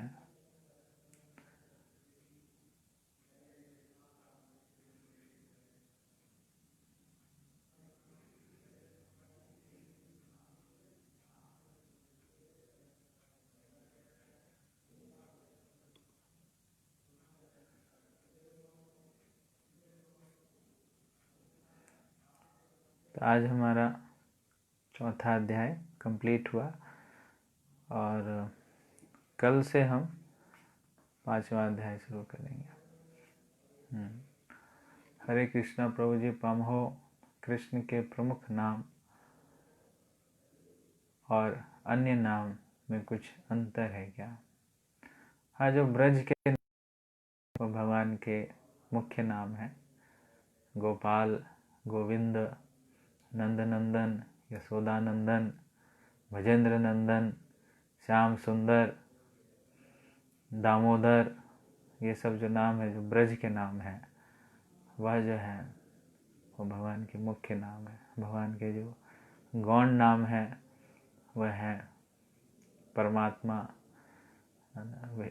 विशंभर, विश्व का पालन करने वाले परमात्मा, जो परवेजिव टाइप से जो नाम है, वासुदेव, इस प्रकार के जो नाम है, जो कि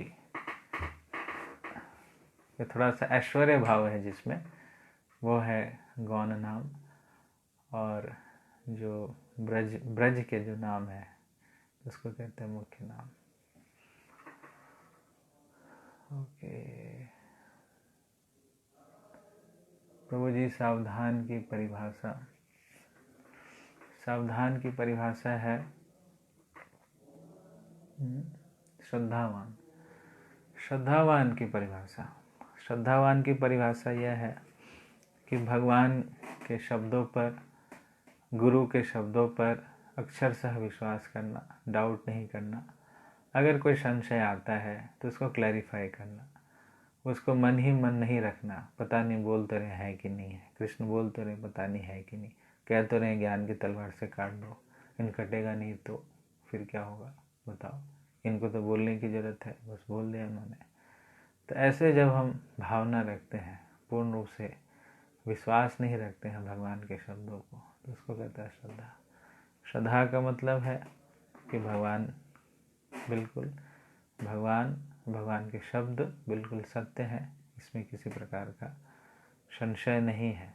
अगर संशय है मन में तो उसको सही व्यक्ति के समक्ष जाकर के हमें पूछ लेना चाहिए, उसको मन में नहीं रखना चाहिए। क्योंकि संशय जो है उसको दीमक के समान हम समझ सकते हैं कि जैसे दीमक होता है वो लकड़ी के अंदर धीरे धीरे धीरे लकड़ी को खोखला कर देता है और उसको पता नहीं चलता है। तो इसी प्रकार से कई बार हमारे मन में संशय होता है, उसको हम क्लैरिफाई नहीं करते हैं तो अंदर ही अंदर हमारे श्रद्धा को समाप्त कर देता है। इसलिए श्रद्धा का होना ज़रूरी है। तो श्रद्धा का पोषण कैसे होता है? जब हम श्रद्धालु भक्तों के साथ श्रवण कीर्तन करते हैं और भगवान के शब्दों को 100% स्वीकार करते हैं, उसमें किसी प्रकार का डाउट नहीं रखते हैं। जब भगवान कहते हैं कि भौतिक इंद्रिय तृप्ति में सुख नहीं है तो नहीं है, आध्यात्मिक सुख ही परम सुख है, भगवान की भक्ति ही परम सुख है, तो इसमें डाउट नहीं होना चाहिए। कई बार लगता है कि सच में है कि नहीं है। तो जो व्यक्ति डाउटफुल रहेगा वो व्यक्ति ना यहाँ सुखी रहेगा ना वहाँ कहीं सुखी, वो परेशान ही रहेगा। इसलिए इसमें हमें किसी प्रकार का अगर डाउट है तो उसका हमें क्लियर कर लेना चाहिए। प्रभु जी प्लीज़ बताएं कि ज्ञान अज्ञान पर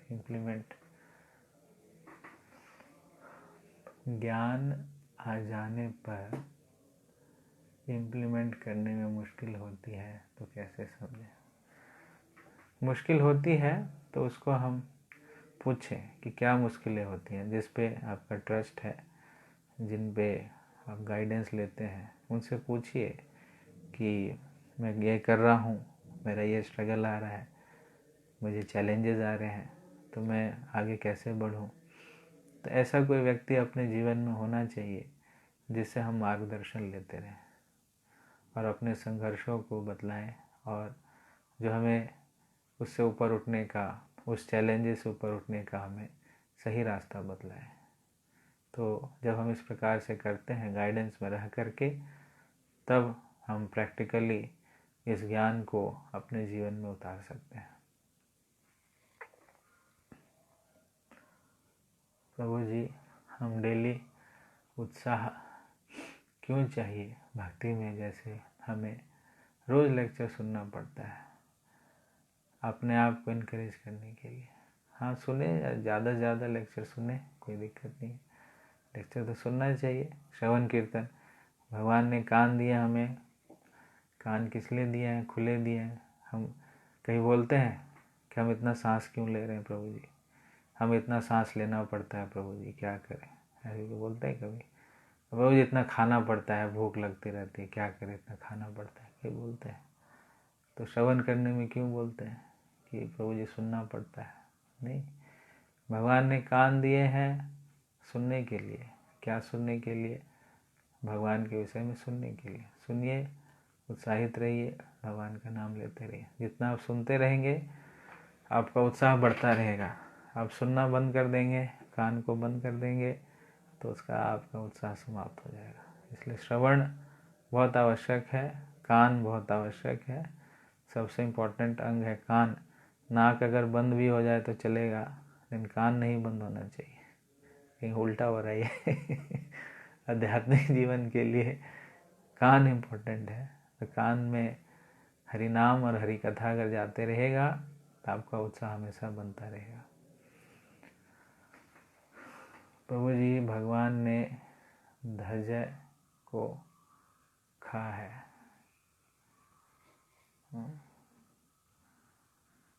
भगवान ने धैर्य को खा है। क्वेश्चन क्लियर नहीं हो रहा है, फिर से टाइप करके भेजिए। कुछ ऐसे व्यक्ति हैं जिनकी बुद्धि माया से ढकी हुई है, उनको हरि नाम से कैसे लगाएं? उनको प्रसाद खिलाएं। जब हरि प्रसाद हम खिलाएंगे, भगवान का प्रसाद खिलाएंगे, तो धीरे धीरे माया खुलेगी, टूटेगा। माया का जो जकड़न है वो टूटेगा। फिर उसके मुख पर हरि नाम दे, फिर उसको सेवा कराएं। तो जैसे जैसे वह प्रसाद खाएगा, सेवा में लगेगा, वैसे वैसे उसकी रुचि बढ़ेगी हरि नाम में। तो हरि नाम में एकदम से रुचि नहीं आती है, धीरे धीरे आती है। प्रसाद के माध्यम से लोगों को हम अप्रोच करें, खूब प्रसाद रखें अपने पास, प्रसाद खिलाएं, स्वीकृति दें उनको, ताकि उनके जीवा पर हरि नाम आ सके। प्रभु जी, आप जो प्रैक्टिकल टास्क देते हैं वो भूल जाते हैं, सारा दिन याद नहीं रहते हैं। टास्क अच्छे होते हैं, करने में न्यू एक्सपीरियंस होते हैं, बट भूल जाते हैं। तो इसलिए हम आपको याद दिलाते हैं। जो लोग भूल जाते हैं उनको याद दिलाया जाता है। तो जब याद आ जाता है फिर से कीजिए, फिर आप भूल जाओगे, फिर हम आपको याद दिला देंगे। भगवान भी तो यही करते हैं। हम भूले भटके हैं, भगवान याद दिलाने के लिए आते हैं कि नहीं? चलो चलो मेरे घर चलो, तुम भूले बैठे हो, कहाँ बैठे हो यहाँ पर, मेरा धाम में चलो। इतनी सुंदर सुंदर वो लीला करते हैं हमें आकर्षित करने के लिए, फिर भी हम नहीं जाते हैं।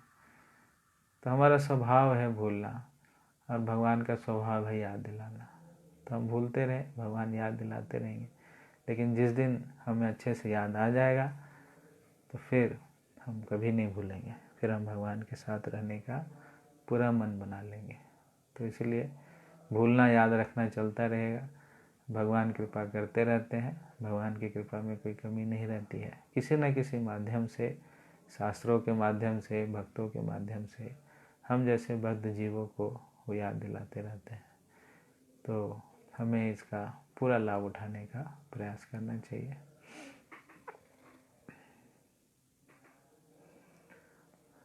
प्रभु जी, 4:41 में भगवान ने धनंजय को कहा है, अर्जुन क्यों नहीं कहा है? तो अर्जुन के तो बहुत सारे नाम लिए हैं। धनंजय शब्द का मतलब क्या है? जो धन का अर्जन करता है। तो राजसूय यज्ञ जब हुआ था तब राजसूय यज्ञ में धन की आवश्यकता थी, तो अर्जुन जो है वो धन की अच्छे से लेकर के आते हैं सभी दिशाओं से, इसलिए उनको धनंजय का, तो उनको ये याद दिला रहे हैं कि जिस प्रकार से आपने इतना धन अर्जित किया था उसी प्रकार से अभी आपको ज़रूरत है इस चीज़ का, इस ज्ञान का अर्जन करने का।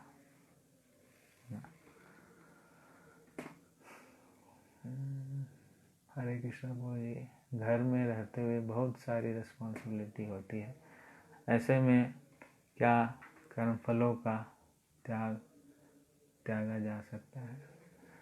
हाँ, तो उसको ऑफ़र कीजिए, यही तो हम सीख रहे हैं। सभी कर्तव्यों को ऑफ़र कीजिए, जैसे हम बार बार ये इस पे चर्चा हो रही है कि आप काम कीजिए, उन कामों को अर्पित करना सीखिए। जब आप अर्पित करना सीखेंगे तब आपको कोई भी काम का फल नहीं लगता है। जो भी करते हैं, खाते हैं, सोते हैं, बोलते हैं, खेल जो भी आपका बिजनेस है, बच्चे हैं, पति हैं, पत्नी हैं, सबको ऑफ़र कीजिए। जब तक आप ऑफ़र नहीं करेंगे तब तक आप बंधे रहेंगे, तब तक आपकी आसक्ति रहेगी उसमें। ऑफरिंग करना सीखो। किसको ऑफ़र करना है? कृष्ण को ऑफ़र करना है। ये सब किसकी प्रॉपर्टी है? कृष्ण की प्रॉपर्टी है। ये घर किसका है? कृष्ण का है। ये कपड़ा किसका है? कृष्ण का है। ये बैंक बैलेंस किसका है? कृष्ण का है। सब कुछ कृष्ण का है, क्योंकि सब कुछ तो कृष्ण ही दिया है। हम क्या लेके आए थे? कल भी हमने चर्चा किया था, सिकंदर महान के ऊपर चर्चा हुआ था, तो उसमें हमने बताया था आपको कि सिकंदर महान जब मरा तो उसने बोला था कि मेरे दोनों हाथों को ऐसे खोल करके रखना। इसके खोलने का क्या मतलब है कि सिकंदर महान खाली हाथ आया था और खाली हाथ जा रहा है। तो इसीलिए हमारा कुछ भी नहीं है, इस बात को, हमारा ये शरीर भी नहीं है, हम अपना शरीर भी नहीं, हमने अपना शरीर बनाया क्या? किसी ने अपना माता पिता को चूज़ किया क्या? किसी ने अपना नाक वैसे किया, अरे मेरा नाक छोटा है, बड़ा होना चाहिए, ऐसे थोड़ा बड़ा कर देते हैं, नाक पिचका हुआ इसको बड़ा, ऐसा कोई डिज़ाइन आपने किया? नहीं किया, कुछ भी नहीं हमारा। ये फॉल्स वो है, परसेप्शन है, ये मेरा, कुछ नहीं हमारा, सब कृष्ण का है। वही देते हैं और वही ले भी लेते हैं। तो इसलिए हमें यह चीज़ अच्छे से गांठ बांध लेनी चाहिए कि सब कुछ कृष्ण का है। तो जब सब कृष्ण का ही है तो ऑफ़र करने में हमें क्यों झिझक होती है? करके तो देखें, ट्राई तो करें, ऑफरिंग करके तो देखें होता क्या चीज़ है। सब कुछ नहीं ऑफ़र कर सकते हैं तो कुछ तो ऑफ़र करें, कहीं से तो शुरुआत करें। लोग यहीं पे फंस जाते हैं कि हम इतना तो नहीं कर सकते तो कुछ नहीं कर सकते, एक्सट्रीम में खेलते हैं, चाहे तो 100 होगा या 0 होगा। भाई 1 नाम की भी चीज़ है, 10 नाम की भी चीज़ है, 20 नाम की भी चीज़ है, कहीं से तो शुरुआत करें, कुछ तो ऑफ़र करें। तो आप कुछ ऑफ़र करना शुरू करेंगे, धीरे धीरे धीरे धीरे धीरे ये अनासक्ति होगी और फिर इच्छा होगी कि कृष्ण को हमें सब कुछ ऑफ़र करना है, समर्पण, जैसे बलि महाराज ने किया ना, बोला ठीक है 3 पग ले लो, अरे इतना पग तो बढ़ता जा रहा है, तो सारा कवर कर लिया, अब क्या, कुछ है ही नहीं, तो ठीक है मैं ही हूँ, तो मेरे ऊपर पैर रख दो। तो अपने शरीर को भी, अपने अहंकार को भी अर्पित कर दिया। तो इस स्तर तक हमें जाना है कि सर्वस्व जो है वो किसका है? सर्वस्व जो है वो कृष्ण की संपत्ति है। जब तक उस सर्वस्व से आसक्ति रहेगी तब तक हमें पूर्ण प्रेम की अनुभूति नहीं होगी। तो सर्वस्व समर्पण, सर्वधर्मानि परित्यज्य जो कृष्ण कहते हैं, वो यही तो मतलब है कि एवरीथिंग बिलोंग्स टू कृष्ण, हमारा कुछ भी नहीं है। तो अर्पण करना सीखे, धीरे धीरे धीरे धीरे अपने हर एक एक्टिविटी को, अपने हर एक कर्म को, हम हर एक अटैचमेंट्स को, जो भी चीज़ है हमारी, वो कृष्ण को अर्पित करना शुरू करें। फिर आप देखिए कैसे आपका जीवन आनंदमय रहता है। प्रभु जी,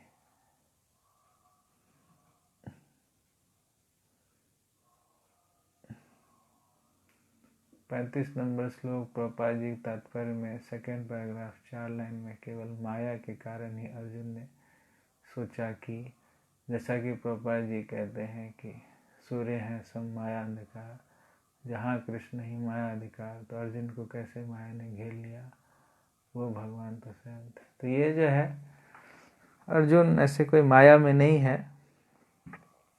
अर्जुन एक प्रकार से भगवान हमें शिक्षा देने के लिए अर्जुन को एक माध्यम बना रहे हैं। तो भगवान अपने भक्तों को ही माध्यम बनाते हैं। उनको लड़ना भी होता है तो भक्त को ही बुलाते हैं। हिरण्याक्ष और हिरण्यकश्यपु ये जो दो लोग थे ये भी भगवान के भक्त थे, ये जय विजय थे। तो अपने भक्तों को ही वो माध्यम बनाते हैं। तो अर्जुन को उन्होंने माध्यम बनाया ताकि यह गीता का ज्ञान हम सबको प्राप्त हो। हरे कृष्णा प्रभु जी। अगर हम भगवान के लिए सूखा प्रसाद बना कर रखते तो उसे कई बार भोग लगाने के लिए यूज कर सकते हैं। नहीं, एक बार भोग लगा दिया बस लग गया, कई बार तो नहीं। जैसे आपने लड्डू बना लिया तो लड्डू को भोग लग गया, जितना लड्डू है वो प्रसाद है, बांटिए, उसको रखते क्यों है। सारा प्रसाद को बांटिए, जो भी सूखा प्रसाद घर में रखा है।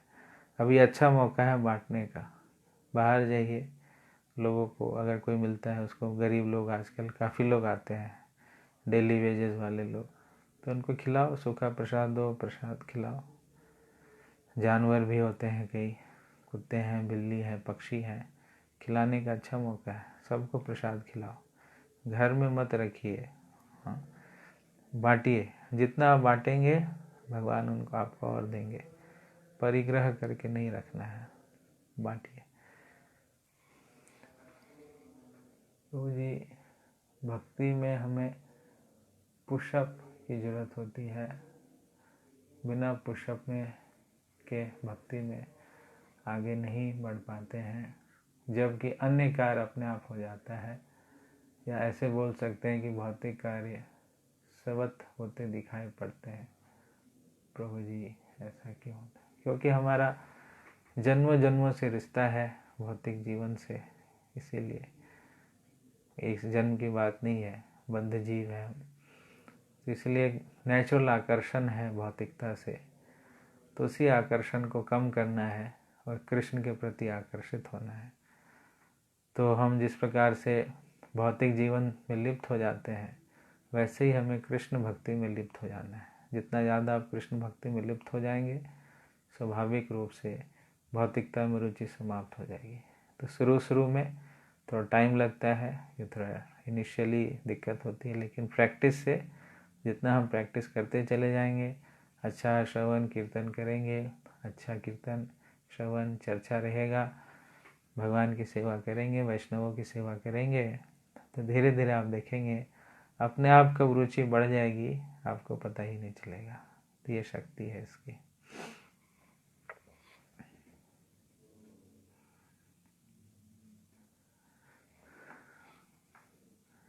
.42 में अर्जुन को भारत क्यों कहा? 4.2 में तो इसमें अलग अलग उसका उत्साह बढ़ाने के लिए कह रहे हैं। भारत का मतलब है कि आपके जो वंशज थे, जो भरत जी थे, वो कितने ग्लोरियस थे। आप जो ऐसे बैठ गए हो, ऐसे उठो, अपने पूर्वजों को देखो, उन्होंने क्या क्या नहीं किया। तो इसलिए उनका लीनिएज बता रहे हैं कि आपके जो पहले के डिसेंडेंट्स थे वो कैसे थे, उनको देख करके अपना उत्साह बढ़ाओ। बैठ क्यों गए? तो इसलिए उन्होंने भारत का। प्रभु जी, भगवान सभी पाप फलों को नष्ट कर देते हैं। किया गलती से किया अपराध भी नष्ट कर देते हैं।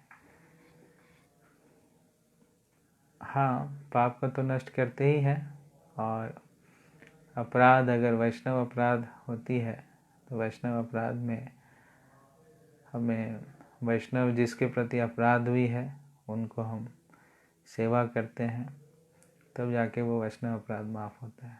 तो अगर गलती से भी, जब पता ही नहीं चल रहा है किसके प्रति अपराध है, तब तो हम कुछ नहीं कर सकते। लेकिन अगर पता है कि उनके प्रति अपराध है, तो फिर हमें उनकी सेवा करके उनसे माफ़ी मांगनी चाहिए। वैष्णव अपराध जो है यह हमें दूर रखता है भक्ति से। तो एक तो हमें काफ़ी बच कर के रखना चाहिए वैष्णव अपराध से, और अगर हो जाता है, पता चल जाता है कि वैष्णव अपराध है, तो उस वैष्णव अपराध से हमें मुक्त होने का क्या तरीका है? उस वैष्णव की सेवा करके, उस वैष्णव को प्रसन्न करके। तो जब हम ऐसा करते हैं तो हम वैष्णव अपराध से मुक्त होते हैं।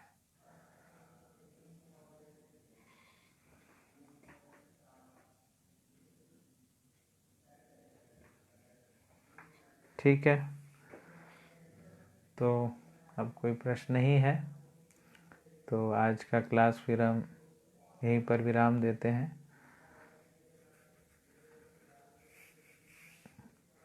तो आज से लेकर के कल तक आपको जो प्रैक्टिकल एक्टिविटी करनी है वो यह है कि अपने घर को मंदिर बनाने का प्रयास करें, सफाई अभियान चलाएं, साफ सफाई करें।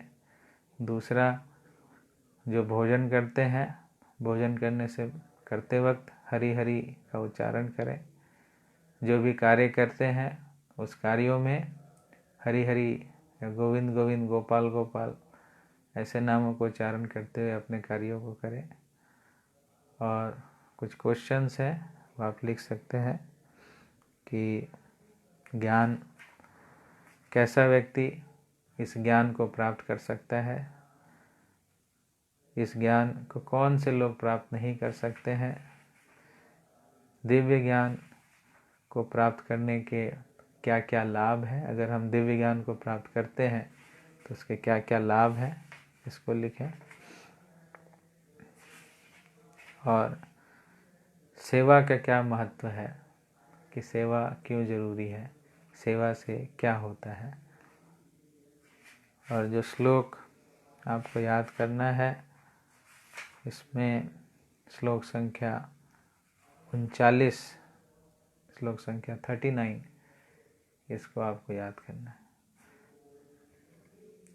तो आपको जो भी असाइनमेंट दिए जाते हैं आपको ये करना चाहिए। कई लोगों से मुझे पता चल रहा है कि असाइनमेंट्स नहीं कर रहे हैं, तो अगर आप असाइनमेंट नहीं करेंगे तो फिर ये क्लास भी हम नहीं करेंगे कंटिन्यू नहीं कर पाएंगे। जब आपको उत्साह रहेगा असाइनमेंट करने का, होमवर्क करने का, तभी हमारा भी उत्साह रहेगा। तो ये क्लास जो है सिर्फ ऐसे टाइम पास के लिए नहीं कर रहे, लॉकडाउन का हमें पूरा लाभ उठाना है। और जो चर्चा होती है उन चर्चाओं को अच्छे से इम्प्लीमेंट करना है और उसको इम्प्लीमेंट करके हम अपने जीवन में लाना है। इसलिए जो भी हम डिस्कशन करते हैं, क्वेश्चन देते हैं, तो आप जो अपने घर पर उसको लिखिए, प्रैक्टिस कीजिए। और साथ के कोई भक्त हैं आपके स्टडी क्लास के, भक्ति वृक्षा के जो ग्रुप है, उस ग्रुप में उस पर डिस्कशन कीजिए। और फिर जब हम अगले दिन आते हैं तो कमेंट सेक्शन में आप लिखिए कि हमने प्रैक्टिस किया। जब आप इस प्रकार से रेसिप्रोकेट करेंगे तब जा कर के हमारा भी उत्साह बढ़ेगा। तो अगर आप चाहते हैं कि और उत्साह के साथ ये क्लास चलती रहे तो आपका मेहनत बहुत ज़रूरी है और आपके पास अभी बहुत टाइम है। तो उस टाइम को वेस्ट ना करें, उस टाइम को पूरा इस्तेमाल करें, असाइनमेंट्स को ज़रूर करें और फिर हमें बतलाएं भी कि कैसे किया आपने। हरे कृष्णा। तो कल हम 5वें अध्याय की शुरुआत करेंगे, 5th चैप्टर। तो फिर कल मिलते हैं। आप सबका बहुत बहुत धन्यवाद। जगत गुरु श्रील प्रभुपाद की, अनंत कोटि वैष्णव वृंद की, श्रीमद् भगवद गीता की, पिताए गौर प्रेमानंदे। तो जी 549 क्या 549 4th चैप्टर हुआ अभी, कल है 5th चैप्टर। हरे कृष्ण। जगत गुरु श्रील प्रभुपाद की, अनंत कोटि वैष्णव वृंद की, निताय गौर प्रेमानंदे।